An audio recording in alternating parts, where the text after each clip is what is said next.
Hi guys, welcome to my channel. ఈరోజు మనం food poisoning తర్వాత ఏం తింటే మన ఆరోగ్యానికి మంచిది దాని గురించి మనం తెలుసుకుందాం. వన్ స్మాల్ రిమైండర్, ఏ పాయింట్ లేని ఇన్ఫర్మేషన్ మీకు వాల్యుబుల్గా అనిపిస్తే నా ఛానల్ తప్పకుండా సబ్స్క్రైబ్ చేసుకోండి, అలానే లైక్ చేయండి. అప్పుడు ఎక్కువ మందికి ఇన్ఫర్మేషన్ అనేది రీచ్ అవుతుంది. మీ ఫ్రెండ్స్ అండ్ ఫ్యామిలీకి షేర్ చేయండి, వాళ్ళే హెల్తీ ఇన్ఫర్మేషన్ తెలుసుకుంటారు. ఇంకా లేటర్ మన టాపిక్లోకి వెళ్ళిపోదాం.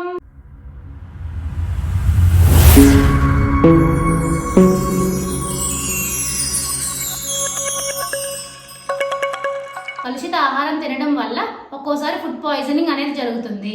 వంట చేసే ప్రదేశం శుభ్రంగా లేకపోవడం, పాత్రలు, వండాల్సిన పదార్థాలను సరిగ్గా శుభ్రం చేయకపోవడం వల్ల ఫుడ్ పాయిజనింగ్ అనేది జరిగే అవకాశం ఉంటుంది.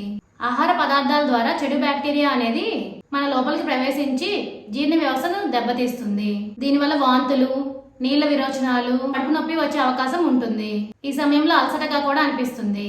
ఈ సమయంలో ఎలాంటి ఆహార పదార్థాలు తింటే మంచిదో ఇప్పుడు మనం తెలుసుకుందాం. ఈ పరిస్థితి నుంచి బయటపడడానికి మనం నీళ్లు, మజ్జిగ, నిమ్మరసం, ఎలక్ట్రాల్ పౌడర్, రాగి జావా వంటి ద్రవాలు తాగడం మంచిది. అలాగే పళ్ళ రసాలు కూడా తాగడం మంచిది. ముఖ్యంగా తేలిగ్గా జీర్ణమయ్యే అరటిపండు, ఉడకబెట్టిన చిలకడ దుంప, పెరుగన్నం లాంటివి తినడం చాలా మంచిది. పెరుగు తినడం వల్ల మన పొట్టలో మంచి బ్యాక్టీరియా వృద్ధి చెందడానికి సహాయపడుతుంది.